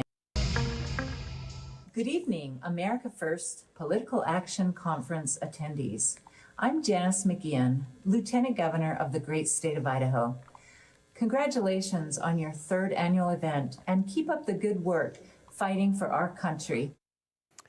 That is Lieutenant Governor McGeehan making a video appearance at the America First Political Action Conference in Orlando last week. That video, which aired Friday and lasted just under 6 minutes, has hung around a lot longer than that. By Saturday, several organizations and political leaders across Idaho were calling for her resignation. Why? Because AFPAC, which dubs itself the alternative to CPAC, the Conservative Political Action Conference, being held at the same time in the same city, well, AFPAC has a list of questionable characters. Let's just say alternative is a fine choice of words because many consider AFPAC a conference for the alt-right. Why? Well, because the event is attended, headlined, and organized by supposed white nationalists and anti-Semites. Not all of them, though, but just some of the big ones. For example, the man who spoke just before Lieutenant Governor McGeehan's video played is named Vincent James, or Vincent James Fox, a known white nationalist and anti-Semite. He's the founder of the website Veracity.com and once part of a white supremacist group from Southern California. Then there's the organizer and headliner, Nick Fuentes, who took part in the Unite the Right rally in Charlottesville and the January 6th insurrection at the U.S. Capitol. Here he is speaking about writer Matt Walsh on his America First podcast. Matt Walsh, Shabbos Goy, race traitor. That's what it is, folks. I know some people don't like to use that expression, but it's totally true. Throwing his own people under the bus. He hates white people. Nobody else talks like that about their own people except for white people, and it's gross. Race traitor. You work for Jews, you know. That's gonna get me in trouble. So these are the kinds of people Lieutenant Governor thought would be a good idea with which to share a stage to say this. I need freedom fighters all over this country that are willing to stand up and fight for the protection of our freedoms and liberties, even when that means fighting amongst our own ranks, because there are too many Republicans who do not exhibit the courage that is needed today for us to fight to protect our freedoms and our liberties. We are literally in a fight for our lives. Okay, so being a part of that, this is why there's been a backlash to Idaho's Lieutenant Governor, who said, regrettably, she couldn't attend in person. By Saturday afternoon, Lieutenant Governor McGeehan decided to respond to the calls for her resignation. First, blaming the media, and second, she supports many America First policies, she said, saying, I was invited to submit a video to AFPAC, and I took the opportunity to share my views about these vital America First policies. I do not and have never supported identity politics or other discriminatory views that only seek to divide us and not unite us. Anyone who actually listens to what I say or who pays attention to what I've done in my many years of service knows this is true. That statement, though, left a lot of unanswered questions, some of which we were able to ask the Lieutenant Governor today when we caught up with her just outside of her office. Mostly, did you know what you were getting involved with? And if you did, why go ahead with it? There's a growing number of conservatives, young conservatives all across the country that are really concerned about the direction that our country is headed. This America First Political Action Conference, that's who they are. And they're all committed to supporting the America First policies, especially as it relates to our wide open borders under the Biden administration. We're losing our country. They're worried about that. They're worried about election integrity. So I was asked to present a video. I wasn't able to be there personally, so I was asked to present a video along with others, Michelle Malkin, Representative Marjorie Taylor Greene, and a few others. Are you familiar with who puts this event on? Like Nick Fuentes? I don't know who he is. I've never met him. I don't know who he is. Did you not look into it before you decided to say okay? Like to find out, I mean, his name is on it. Well, you know what? Nick Fuentes, as I said, I don't know him. He's never, I've never met him. I don't know, what he's, everything that he says or doesn't say is not, does not reflect on who I am or who the thousands of others that are participating in this movement. Okay. You didn't bother to look up his name or anything? I didn't say that. You did look him up? You didn't, that's not the question that you asked me. Did you look up who Nick Fuentes was and what he's talked about? Like things he has said? I have since. Since last week, not before? Yes. Okay, I guess the question is, because if you've said, well, I'm only here because... Again, it's not fair. The mainstream media, you do this to conservatives all the time, but you don't do it to yourself. That anytime there's any kind of affiliation with anybody at any time on any stage, that we're all guilty by association, and it's not appropriate. There you go. The association is not a good one. To be associated with people well, who are anti-Semitic. you stinking ass liberals never have good association. All your associations are with drug dealers and criminals. I wish conservatives would start doing this. Stop. Yes. Excuse me. Yes. You asked me why I was there, why I wanted to participate and speak to these young conservatives. That's what we're talking about right now. Okay. Vincent James was also there, correct? Do you know who Vincent James is? And I'm going to stop it right here. So he goes on in this interview trying to get this lieutenant governor to look bad. That's exactly what he's doing. Trying to get her to look bad. Now, Nick Fuentes, I'm not like a huge fan of Nick Fuentes. He's said some pretty questionable things here, especially when it comes to, the Jewish folks there. There's some things that I do agree with, but there's a lot of things I just don't. And, it seems like, that is what a lot of these people are harping on. Nick Fuentes' America First PAC is not, not affiliated with CPAC. CPAC, disowns them. CPAC believes that they're, alt-right. And I want people to understand. That's why Donald Trump didn't, go there. That's why a lot of these, quote-unquote politicians didn't go there. Is because they look at America first and the things that, they believe in, which is a lot of the stuff that we believe in, to be white supremacist talking points, white supremacist ideas. I want you to understand that. The main CPAC is filled with people who are basically soft lefties. That's the type of government we have. We got soft lefties and then we got the hard lefties. So the people who are at America First, they were people who have the same ideas that we do. Thinking about America first. The media is trying to make this into something that it's not. And anybody who is associated with the American First PAC, they are being deemed racist and terrorists. That's why calls of resignation are coming for this lieutenant governor.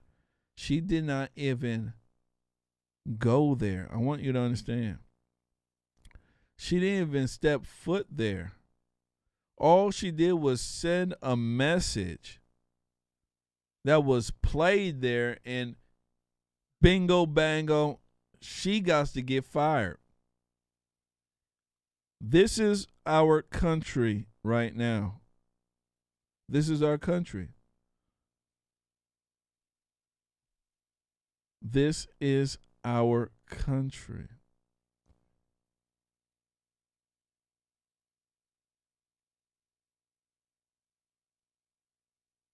And it's not good at all. So, ladies and gentlemen, that is our show for tonight. I want to thank everybody and their mama's mama for coming out and hanging out with us. I'll be on tomorrow with our good friend Jamal, Mind of Jamal. We shall be streaming for 2 hours. We'll probably start at 9 p.m. Central. So make sure you guys come and hang out with us.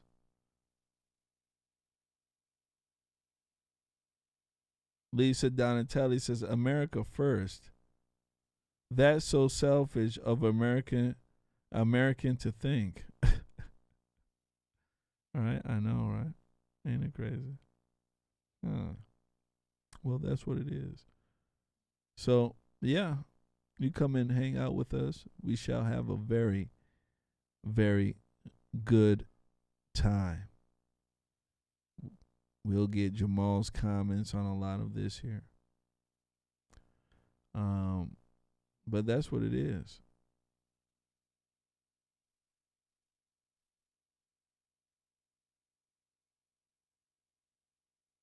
So, Tina says, Jermaine, so many Newsmax people were at CPAC. I can't wait till tomorrow. Yeah.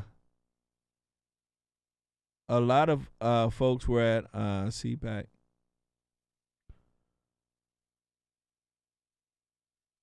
CPAC is the corporate conservative folks.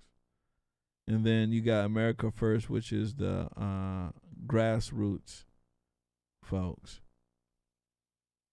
So, yeah, it's a deal. It is. You know, the main reason why they're going after Nick Fuentes and stuff is because of, you know, his ideas. But, you know, him speaking about the Jews like the way he has, got him kicked out of a lot of areas like that.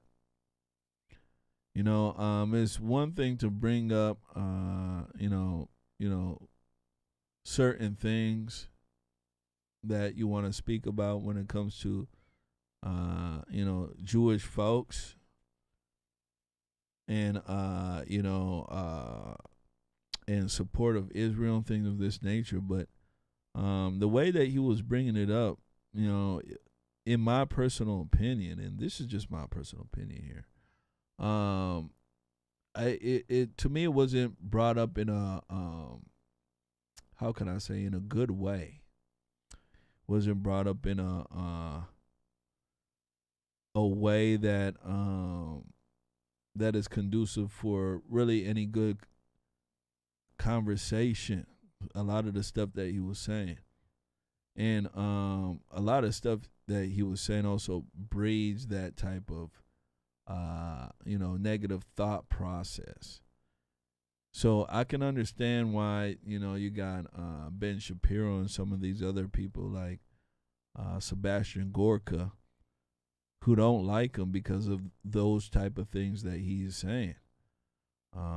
You know, it gets to a point where, you know, you have to watch this stuff that you're saying. You have to, especially in the way, in the manner that he has said it.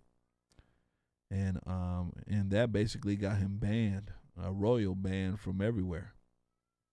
So that's what it is. You guys take care. Have a very, very good night, and I'll catch you guys here tomorrow with another edition of Conservative Nation.